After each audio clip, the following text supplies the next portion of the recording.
श्रीमदखिलांड कोटि ब्रह्मांड नायकस्य देवदेवस्य जगद्गुरुमिणः जगद्दक्षिणार्थमोदेनस्य श्री भूमिलासमेतः श्री श्रीनिवासः स्वामिनः भक्तस्य यजमानस्य बालकाय गोत्रोद्भवस्य नामधेयस्य अशोक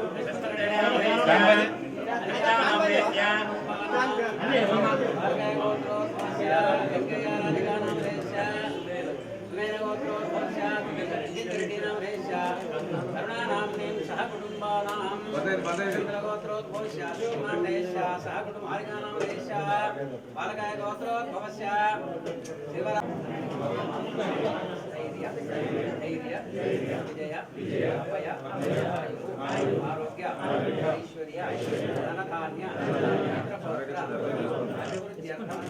धर्मार्थ चतुर्विध आध्यात्मिक आदिदैविक आदिभौतिक तापत्रय निवारणार्थं तिथिवार नक्षत्र नवग्रह दोष निवारणार्थं शीघ्रमेव लक्ष्मी कटाक्ष सिद्ध्यर्थं मनोवांఛ फलसिद्ध्यर्थं श्री वेंकटेश्वर नमो वेंकटेशाय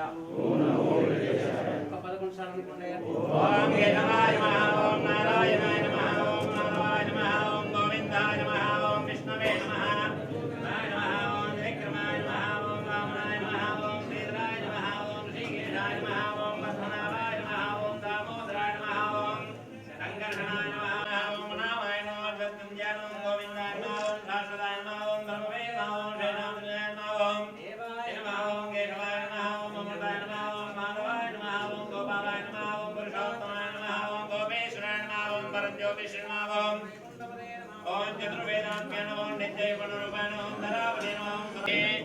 ప్రదక్షించండి ప్రదక్షించండి యాని కార్య భావాని మాంద్రదాని కార్యాని వరసంతే ప్రదక్షిణ పదే ఆమోహం పాపమహం పాపాత్మా పాపత్మా ఐమాత్మయాని వాచనావర్తన నిదాశనం నాస్తి త్వమేవ నిర్మల తస్మాత్ కారణభావేన భక్తవశో జనార్దన శ్రీ ముకుల వెంకటేశ్వర స్వామి చరణారవిందార్పణమస్తు ప్రదక్షిణోక్తి నమస్కారం సమర్పయామి గోవిందా గోవిందా గోవిందా గోవిందా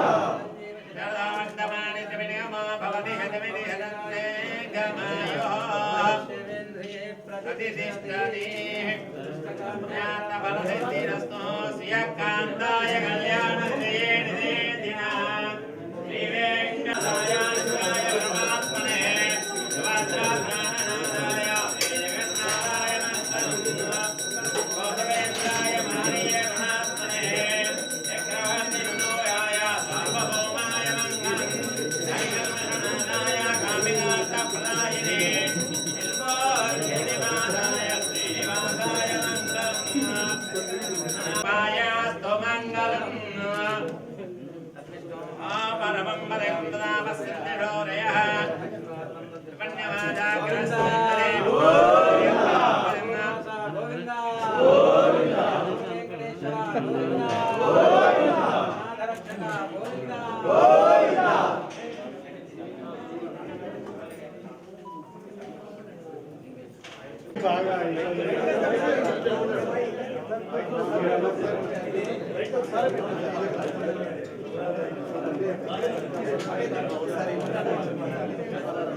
పూర్వకాలంలో పద్మావతి వివాహ సందర్భంగా ఉభయుడి దగ్గర డబ్బు తీసుకున్నాడు స్వామి.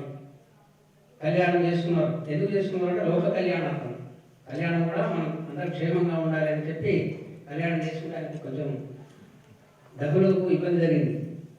ఎట్లా ఏం చేస్తే బాగుంటుందని చెప్పి ఆయన నిద్రలో ఈ ప్రాంతం అంతా కళలో వచ్చేసింది. ఆయన నడుచుకుంటూ ఇక్కడ కూర్చోాడు. వచ్చే 40 రోజులు ఇక్కడే ఉన్నాడు స్వామి. తిరుపతి స్వామి ఇక్కడ 40 రోజులు స్టే చేశాడు. చేసి ఆ పాదాలు ఎప్పుడు లోపల చూశాక పాదాలు వదిలి పైన తెచ్చాడన్నమాట. గుట్ట మీద సొరంగం లోపల తపస్సు చేసుకుంటూ ఉన్నాడు. 41 రోజుల లోపల ఆయనకు ఒక వార్త వచ్చేసింది. కుబేరుడి దగ్గర ఈ డబ్బులన్నీ తీరిని కావాల్సింది అని. అప్పుడు ఆ స్వామి అక్కడికి పోయి ఇప్పుడు ఆయన అందరికి ఫుల్ ఫైనాన్స్ ప్రాబ్లం లేకుండా అందరికి కూడా డబ్బులు ఇచ్చేటట్టు అయింది. అంటే ఇక్కడికి వచ్చిన వాళ్ళందరూ కూడా ఫైనాన్స్ ప్రాబ్లమ్స్ లేకుండా ఒక 40 రోజులు కూడా మీకు ఇక్కడ 40 డేస్లో కూడా మీకు రిజల్ట్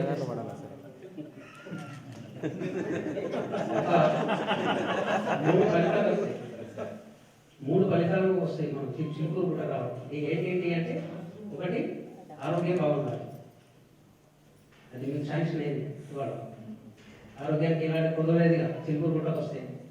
ఇంకొకటి కూడా శాంక్షన్ అయింది ఐశ్వర్యం, 2 వచ్చేసాయి. ఈ రెండింటికి తోడు ఇంకొకటి ఉండాలి ఆయుష్ ఉండాలి. ఈ 3 ఫలితాలు చిలుకూరు గుట్ట రావడం మీకు ఆ ఫలితం దక్కింది. ఈరోజు ఇది ఆచార్య అనుగ్రహం. ఆచార్యుడే గొప్పవాడు తిరుమలంటే చిలుకూరు గుట్ట వస్తే ఆచార్య అనుగ్రహం వచ్చేస్తుంది. ఆయుష్మాన్ భవ పునర్దర్శన ప్రాప్తిరస్తు. శీఘ్రమే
జై శ్రీమన్నారాయణ.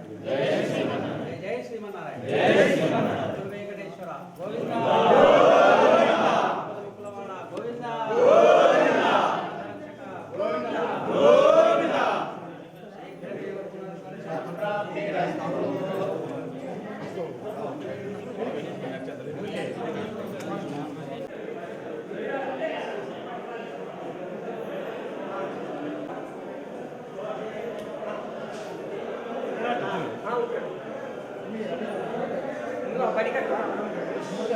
అన్నీ ఉన్నాయా?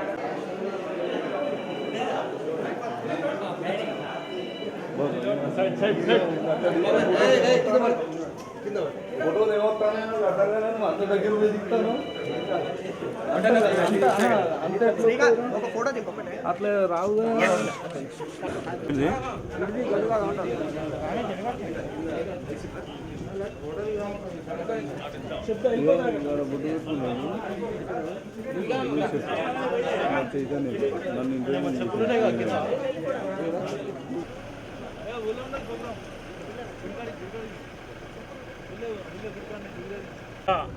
హుజురాబాద్ ఉప ఎన్నికల్లో ఘన విజయం సాధించినటువంటి ఈటెల రాజేందర్ గారు ఈరోజు ఇక్కడ చిల్పూర్ బాలాజీ వెంకటేశ్వర స్వామిని దర్శించుకోవడానికి ఇక్కడ రావడం జరిగింది. ఈ సందర్భంగా వారిని పత్రికా మిత్రులను ఉద్దేశించి మాట్లాడవలసిందే విజ్ఞప్తి చేస్తున్నాం. హుజురాబాద్ ఎన్నికలని యావత్ తెలంగాణ సమాజం,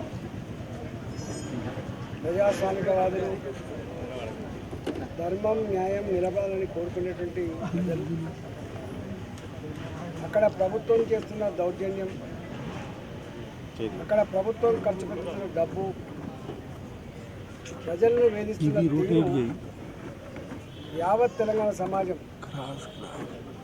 గ్రహించి ధర్మాన్ని కాపాడుకోవాలి, న్యాయాన్ని కాపాడుకోవాలని చెప్పి మానవ ప్రయత్నం చేస్తూనే వారికి అందుబాటులో ఉన్న దేవులని, వాళ్ళ ఇష్టమైన కులదేవతలని, వాళ్ళ ప్రాంతంలో ఉన్నటువంటి గొప్ప దేవాలయాలలో పూజలు నిర్వహించి దేవుడా కేసీఆర్ అహంకారం ఓడిపోవాలి, కేసీఆర్ హుజురాబాద్ ప్రజానీకాన్ని వేధిస్తున్నాడు, ప్రలోభాలకు గురి చేస్తున్నాడు, ఆత్మగౌరవానికి వెలగట్టే ప్రయత్నం చేస్తున్నాడు. ఈ విపత్కర పరిస్థితి నుంచి బయటపడాలని చెప్పి అనేక దిక్కుల పూజలు జరిగినాయి. అందులో ఈ దేవాలయం వెంకటేశ్వర స్వామి చిరుపూర్ దేవాలయంలో కూడా ఇక్కడ భారతీయ జనతా పార్టీ యువజన నాయకులు కావచ్చు, పార్టీ నాయకులు కావచ్చు, ప్రజలందరూ కూడా ఇక్కడ మొక్కడం జరిగింది.